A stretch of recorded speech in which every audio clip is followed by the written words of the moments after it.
você! Tudo bem, pessoal? Vamos para a nossa aula de número 6 da playlist de instrumentação eletroeletrônica? Cara, estamos na aula 6, hein? Espero que vocês estejam gostando. Bom, para quem chegou agora, eu me chamo Ariomar, sou professor de Física, de Engenharia e de Informática. Bom, estou aqui para continuar a playlist Instrumentação Eletroeletrônica. Já falamos diversas coisas. Hoje o tema é pressão. Pressão. Então espero que você goste da aula. Entenda qualquer coisa, qualquer dúvida, faça seu comentário. Eu vou tentar responder o mais imediatamente possível. Tudo bem? Bom, não esquece não, hein? Se inscreve no canal, compartilha com seus amigos, aquelas coisas todinhas assim, ajuda o canal a crescer. Então bora para a aula!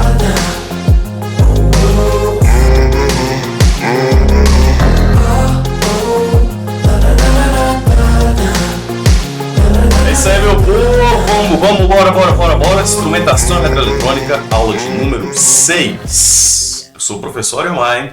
Vamos lá, me segue aí no canal. Então vamos lá, sem mais delongas.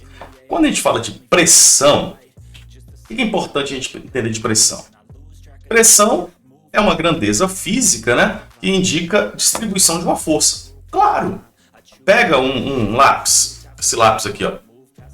Se você apertar com o dedo na ponta e o dedo no fundo dela, é claro que você vai sentir mais penetração por parte da ponta. Por quê? Porque tem uma área maior, ou seja, a pressão é maior. E essas pressões, a gente pode pensar o seguinte, né, com alguns exemplos aqui. Pressão arterial, pressão de um pneu, pressão atmosférica, né? A pressão que você precisa estudar, que é essa pressão boa. Porque ninguém se machuca estudando, né? Não é verdade, pessoal? Então, olha só. Falando em pressão, a gente tem que ver alguns detalhes importantes. Essa pressão ela pode ser indicada de diversas formas. Vamos lá. Pascal ou Newton por metro quadrado. Isso é do Sistema Internacional, isso é importante. Além disso, podemos falar de bar, que é uma das mais comuns nos referenciais de pressão. E tem a tal da PSI. Pô, PSI é o seguinte, libras, força por polegada quadrada. No Brasil, a gente não usa libra, nem tampouco polegadas, mas isso é uma... A indústria americana e a indústria inglesa é o que mais tem, né? Então a gente tem que utilizar bastante isso aí, pessoal. Ou seja, apesar de todos o esforço, a substituição do PA, que é o Pascal, existe um referencial muito comum que é o PSI em automação. Ou seja, se a gente está falando de automação, PSI é importantíssimo, tá bom? Vai dar trabalho, mas a gente tem que utilizar a PSI. Vamos lá. E existe uma comunicação entre esses dispositivos. Primeiro, já reparou que toda vez que você vê tensão está de 1 a 5 volts, por que não 0? Por quê, hein? Corrente, 4 a 20 mA, por exemplo, por que não tem 0? E pressão, 3 a 15 PSI ou PSI aí. Por que não tem 0? Por que sempre vai do mínimo para o máximo e não é o 0? Justamente para ser uma válvula de escape. Ou seja, se você vê 0, significa que o equipamento está desligado ou não está funcionando. A ideia é muito interessante, muito simples. Não é verdade? Bom, esses níveis aí, como eu disse para você, nível 0 significa falha ou desligado, beleza? Vamos lá para as tabelas. Quando a gente fala de tabela, olha o tanto de número aqui. Você vai decorar isso? Claro que não, né, meu companheiro? Claro que não, né, minha amiga? De jeito nenhum.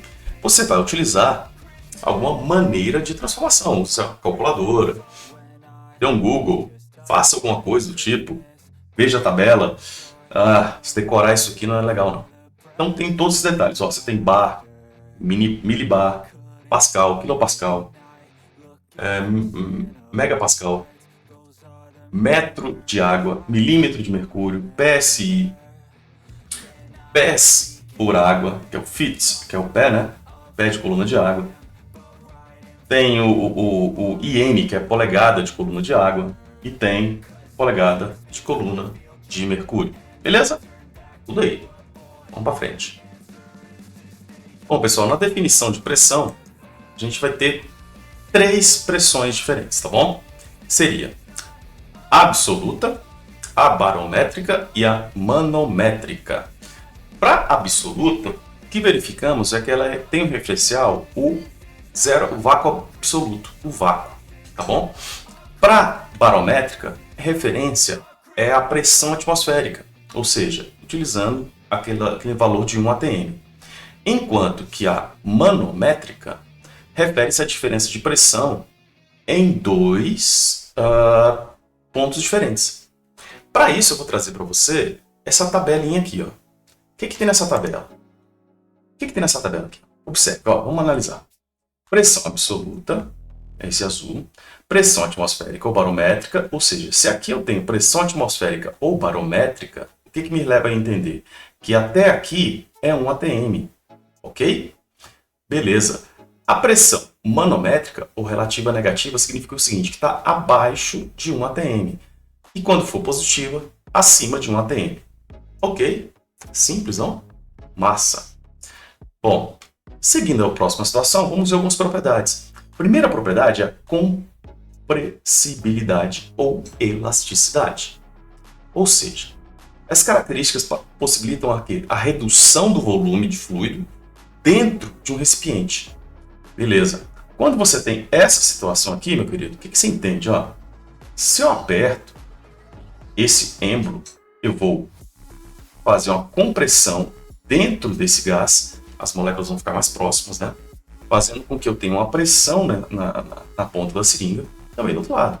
Ou seja, eu posso comprimir o gás. Um outro exemplo aqui, ó, essa situação. Quanto mais você aperta, maior a pressão, menor o volume. Beleza? Ok. Ou seja, o ar submetido tem um volume inicial e um ar submetido a um volume inicial V1. Ou seja, apertando aqui, o volume dessa situação vai ser maior do que esse. Portanto, você pode verificar que a pressão e o volume são inversamente proporcionais. Beleza? Lembra daquela equação? PV tipo total? Ou equação de Clapeyron? PV igual a nRT? É, isso aí. Expansibilidade. Veja só. Capacidade de gases expandirem e ocupar totalmente qualquer recipiente disponível. Pessoal, dá uma olhada nessa situação aqui. Ó. Eu tenho uma válvula. No momento que eu ligar essa válvula, independente da posição ou independente da forma como é cada tubulação dessa aqui, ele vai ocupar todos os espaços. Então, o gás se expande. Certo? Tem uma expansão aí. Próxima propriedade é referente ao quê? A difusibilidade. Capacidade de difundir, criar um movimento espontâneo no recipiente. Ou seja, observe aqui. Ó.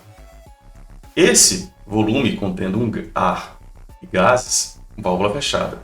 No momento que eu abro essa válvula, há uma mistura. Ou seja, ele difunde. Aqui nós podemos ver uma simulação bem simples, que é exatamente essa difundibilidade do gás. Tudo bem? Vamos para frente. A próxima propriedade é referente a peso e densidade. Beleza. O que seria esse peso e densidade? Se você enche uma bexiga com ar, ela vai ter um peso, ou seja, ele vai ter uma massa ali. Eu posso verificar com um dinamômetro. O exemplo que eu trouxe aqui é referente a uma balança. Para ficar mais simples a ideia. Se ele esvazia, consequentemente, o seu peso, ou seja, a sua massa, vai diminuir. Então a gente consegue observar essa situação do gás, que o gás tem massa. O próximo teorema aqui é referente a barômetro de Torricelli. O que tem um barômetro de Torricelli? Isso aqui é muito simples e muito bacana de você mesmo fazer em casa. Você vai conseguir fazer em casa. Veja só, se você pegar um frasco, como esse do desenho aqui, ó. Observe, ó. Enche de água. Quando o Torricelli fez isso, ele fez com mercúrio, mas a gente pode fazer com água também. Enche com água, tampa, e depois de tampá-lo, você emborca em uma outra vasilha com o mesmo equipamento, ou seja, mesma líquido que a água. Você vai observar que ele vai descer até certo momento, mas tem um momento que ele para. Aqui é o momento de medir a pressão daquele ambiente, certo?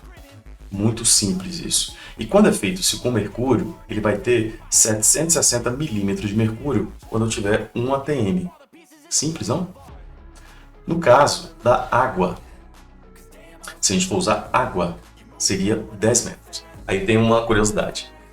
Se a gente tivesse, qual seria o tamanho máximo possível para que você conseguir beber água por meio de um canudo? Imagina que você quer um canudo, aí você vai chupar o canudo, assim, beber uma água qualquer. Um canudo. Um refrigerante. Qual o tamanho máximo que ele poderia ter? A resposta é bem simples, 10 metros. Porque a cada 10 metros de água, eu tenho uma diferença de 1 atm. Ou seja, a pressão interna do meu diafragma faz para poder puxar essa água vai ser... ele não vai ser superior à pressão atmosférica daquela situação. Então, eu vou ter uma dificuldade para ingerir aquela água, aquele líquido. Certo? Bacana. Próxima situação, meu povo, é o seguinte. A gente vai falar sobre a mesma coisa do teorema de pressão, que é o teorema de Stevens. Cara, teorema de Stevens, olha essa figura aqui que interessante. Você faz esses buraquinhos aqui, você vai observar que o que está mais alto vai cair uma distância menor. O que está mais baixo vai cair uma distância muito maior. Por que isso acontece? Por conta desse teorema de Stevens aqui, que é muito simples. É só lembrar desta equação. Pressão é igual a densidade do líquido vezes a gravidade vezes a altura do líquido. Ou seja, a altura do líquido está diretamente proporcional à pressão. Consegue observar? Legal.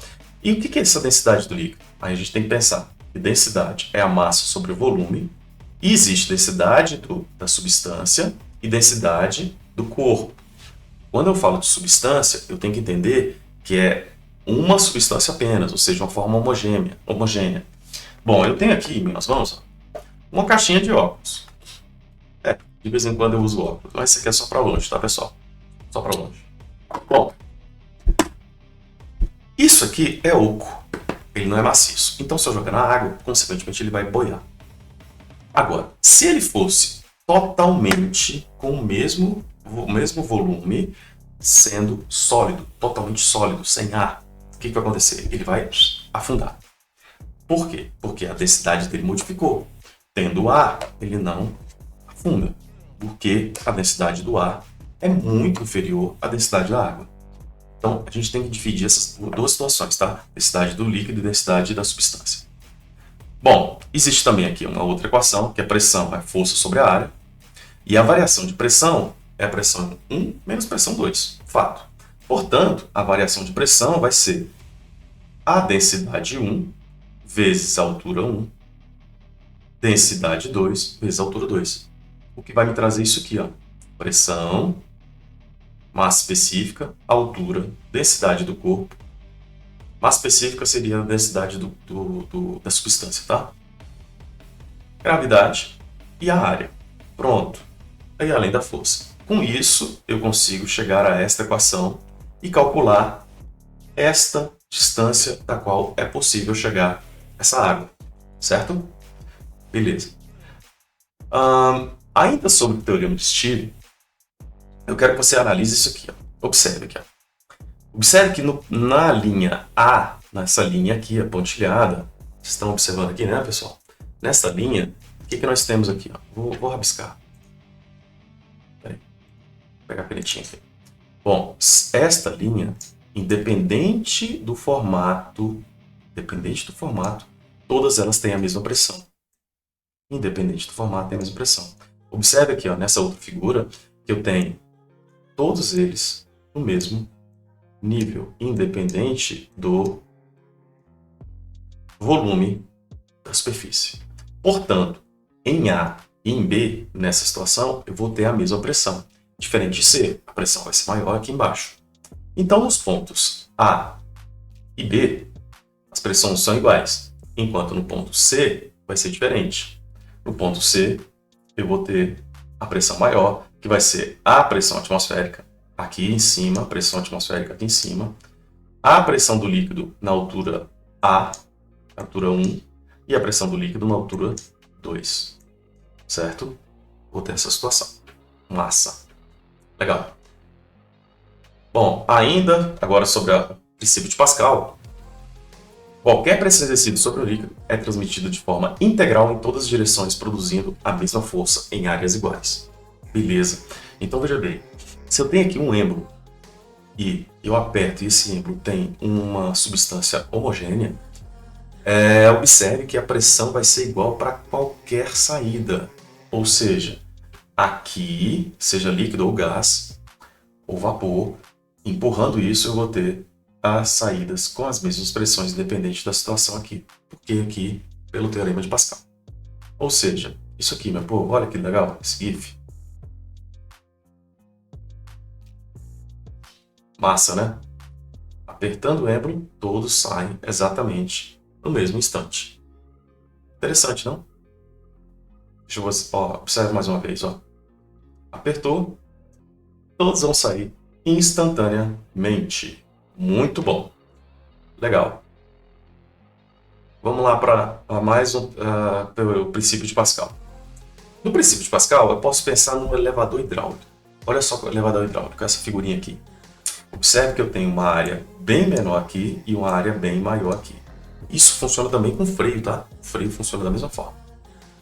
Ou seja, se eu tenho uma área menor, eu vou praticamente aplicar uma força bem menor para levantar tudo isso aqui, tá? Por conta da Pascal. Olha a equação de Pascal como é que é interessante. Ó. Pressão 1 igual a pressão 2. Força 1 dividido pela área 1. Força 2 dividido pela área 2. Ou seja, a área 1 vezes a altura 1 é igual a área 2 vezes a altura 2. Interessante. Ou seja, eu preciso fazer uma pequena força para levantar um veículo maior. Isso é o elevador hidráulico. Beleza? Tranquilo? Muito simples, né? Ainda agora sobre vazão. Observe, ó. Eu coloquei aqui uma torneira e observe que ela vai afinando o líquido. A vazão ocorre, só que ele diminui bastante. Então, vazão é o quê? É o volume do fluido que sai em um determinado local. Beleza? Ela vai se escoando. Dessa forma, se eu tenho essa situação e tenho áreas iguais, consequentemente, eu vou ter uma vazão aqui igual. Ou seja, a vazão é a variação do volume em razão do tempo que ocorre nesse processo. Beleza. Agora, nessa situação aqui, ó, esse volume tem uma distância, não tem?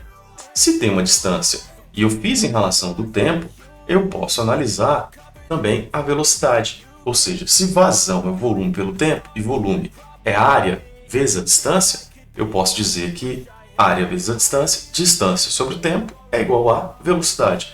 Então eu tenho que vazão é igual a área vezes a velocidade. Simples, né?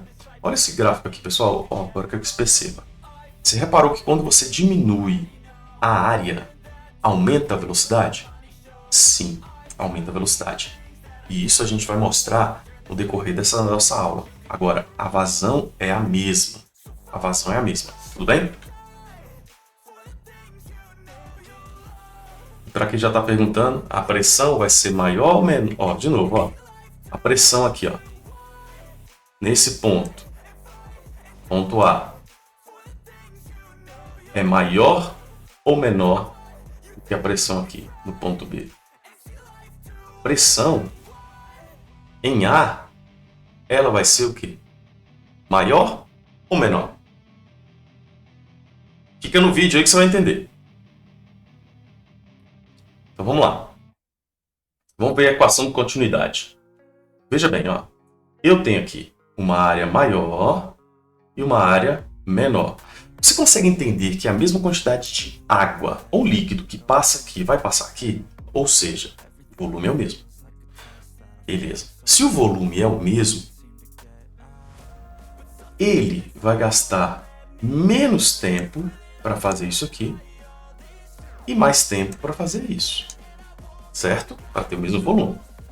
Pensando dessa maneira, eu posso analisar que se a vazão é igual a vazão 2, então, variação do volume pelo tempo, variação do volume pelo tempo, área 1 vezes a distância 1, área 2 vezes a distância 2, variação do tempo, ou seja, a área 1 vezes a velocidade 1 é igual a área 2 vezes a velocidade 2. Beleza. Olha só, observe aqui, ó. Mesmo volume, alturas diferentes, pressão 1 é maior que a pressão 2. Pressão 1 é maior que a pressão 2. O volume 1 é menor do que o volume 2. E aí a gente vai chegar já nessa conta aqui, tá? Essa equação. Vamos lá para frente que a gente vai fazer tudo devagarzinho.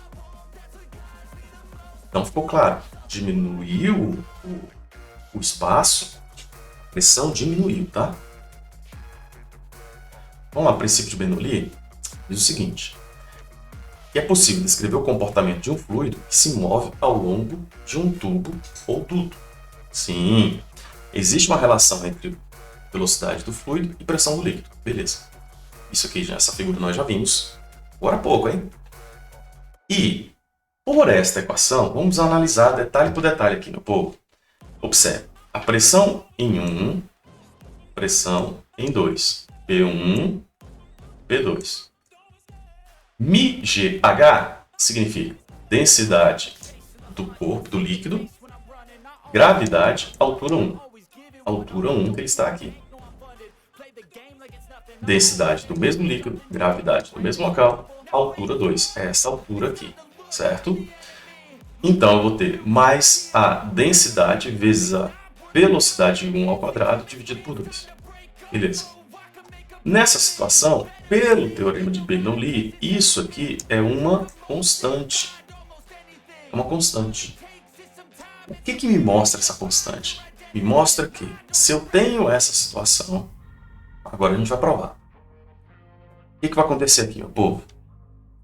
Trabalho, ou seja, a variação da energia cinética que ocorre entre essas duas situações aqui. Nós já sabemos que trabalho é força vezes distância. Ou seja, eu vou ter o trabalho da força 1, trabalho da força 2, trabalho da pressão, energia cinética final, energia cinética inicial. Eu já sei que trabalho é força vezes distância vezes cosseno do ângulo. Olha aquela brincadeirinha que eu já mostrei para você se você foi meu aluno. Que trabalho, fede e coça. Ah, essa é boa. Beleza. Sei também que pressão é força sobre a área. Portanto, no lugar deste trabalho, eu vou colocar força vezes distância vezes cosseno de cada ângulo aqui. Vamos que vamos, ó. Força vezes distância 1. O cosseno, vamos lembrar aqui, cosseno de 0 é igual a 1. Deixa eu ver se estou certo. Cosseno de 0 é 1. Cosseno de 90 é 0. Aqui, o fluido e o ângulo, ele é 0 grau. Se é 0 grau, esse cosseno ele é eliminado, porque cosseno de 0 é 1. Então vai ficar só 1. Força vezes distância 2, força 2 vezes distância 2, vezes menos 1. Certo? Beleza. Menos mgh, porque a força, o trabalho do peso é uma energia potencial, ou seja, massa, gravidade, altura. Aquele famoso mg/g. Moleque. Beleza? Bom, agora, energia cinética é mv ao quadrado sobre 2. mv ao quadrado sobre 2. Da velocidade 2, que é a final, menos a velocidade 1 inicial. Sei também que esse m é a densidade vezes o volume. Então, vamos substituir esses m's por densidade vezes variação de volume. Tá tudo feito aqui, ó. Outro detalhe. Força vezes distância. E apareceu essa área. Ou seja, se eu dividir área 1 por área 1, dividir um valor por ele mesmo, dá 1. Então vai fazer diferença na conta. Fiz a mesma coisa aqui. Para que isso? Porque com essa situação de distância e área, eu posso fazer o volume. Certo? Não é verdade? Veja comigo, ó. O que é pressão? Pressão, não é força sobre a área? Beleza. Força sobre a área vira pressão. Distância vezes área é volume. Então eu viro volume aqui, volume aqui. Show de bola. Tudo bem até agora, né? Bom, continua aqui ΔV, ΔA e vamos. ΔV é igual a distância vezes a área. Ou seja, pressão 1 menos pressão 2, μGH2. Ó, eu estou colocando aqui, ó, as variações aqui, ó, de volume. E observe que eu pude cancelar essas variações de volume porque está em todas a fórmula, em todos os pontos possíveis. Sobrou tudo isso aqui. Desta forma, eu posso analisar simplificadamente por essa equação. Joguei tudo que é 1 para o lado esquerdo e 2 para o lado direito. Portanto, eu chego no princípio de Bernoulli, e é constante isso aqui, certo? Vamos lá. Vamos que vamos. Além desse princípio, eu vou trazer para vocês o tubo de Venturi. O tubo de Venturi é um tubo na horizontal. Então vamos lá, a gente já viu uma simulação disso aqui. Nessa simulação aqui, ó, velocidade 1, pressão 1, velocidade 2, pressão 2, velocidade 3, pressão 3. O que eu estou dizendo? Que a velocidade 1 é menor do que a 2 e a velocidade 2 é maior do que a 3. E a pressão 1 é maior do que a pressão 2 e a pressão 2 é menor do que a 3. Então aqui nesse espaço eu tenho maior velocidade e menor pressão. Nesse quadradinho, maior velocidade, menor pressão. Menor velocidade, maior pressão. Certo? Pela equação de Bernoulli, que a gente já fez, já mostrou isso aqui, eu posso eliminar essa parte porque todos estão à mesma altura. Então, simplificadamente, eu tenho que a variação da pressão é essa. Legal? Bacana. E aqui eu chego nessa mesma condição, mesmo exercício, só que eu vou trazer para você um GIF. Olha só que bacana, meu povo. Velocidade, velocidade, olha lá. Vamos ligar, velocidade, vai aumentando. Esse aqui está bem mais rápido. A pressão está menor, menor pressão. Maior pressão aqui. Aqui tem maior pressão. Aqui tem menor pressão. Tá? Aqui menor pressão. Aqui menor velocidade e maior pressão. Aqui eu tenho menor pressão e maior velocidade. Beleza? Muito bom. E vamos agora a outra aplicação, que isso aqui é muito interessante, que é o Bahrein World Trade Center. Fica lá em Bahrein, né? Bahrein World Trade Center. Esse é um prédio muito bacana, porque ele produz 15%, ele mesmo produz 15% de energia que utiliza por meio de 3 turbinas. Olha que figura legal, pessoal. Vocês estão vendo aqui ó, centro, ó, tem 1, 2, 3 turbinas. O que eu quero que você entenda? Aqui um prédio visto por cima, tá? Observe que aqui são os 2 prédios. E observe aqui, ó, um verde e aqui laranja e até vermelho. Por quê? Porque o vento que vem até aqui, para entrar por este orifício, ele vai ter que aumentar a sua velocidade após passar por esta região. Sendo assim, eu vou ter o tubo de Venturi, ou seja, a estrutura que indica uma redução da área onde o fluido atravessa. Se eu reduzo a área, aumenta a velocidade. Com o resultado, existe uma diferença de velocidade do fluido. Beleza! Olha isso que legal. Olha que imagem legal, pessoal. Olha o movimento aqui, ó, das turbinas no meio do prédio. E aqui eu consigo produzir energia eólica. Certo? Ó, fazer só uma brincadeirinha aqui para vocês. Deixa eu voltar a minha imagem inteira. Olha só, pessoal. O que acontece aqui? Ó? Tem essa folha. Se você assopra aqui por cima, essa folha vai tender a fazer esse movimento aqui de subir. Lembra? Quanto maior velocidade, menor pressão. Então, olha aqui, ó.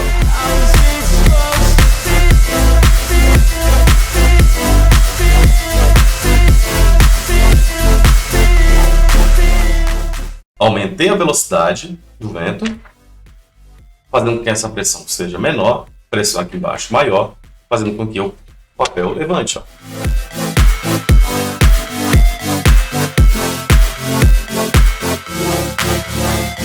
Viu? Muito interessante, né? Show! Vamos voltar para nossa aula.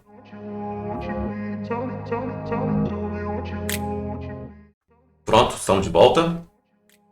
E aí eu chego em mais outro ponto aqui, referente às aplicações. Bom, eu vou deixar o seguinte, eu vou dar uma pause por aqui e vou continuar isso aqui no próximo vídeo, para não ficar tão extenso esse vídeo, tudo bem? Então, ó, te aguardo na parte 2. Parte 2, né, pessoal? Parte 2, vamos falar de aplicações para o uso da pressão em instrumentação eletroeletrônica, tudo bem? Te aguardo para a parte 2. Tudo de bom. Bons estudos. Valeu!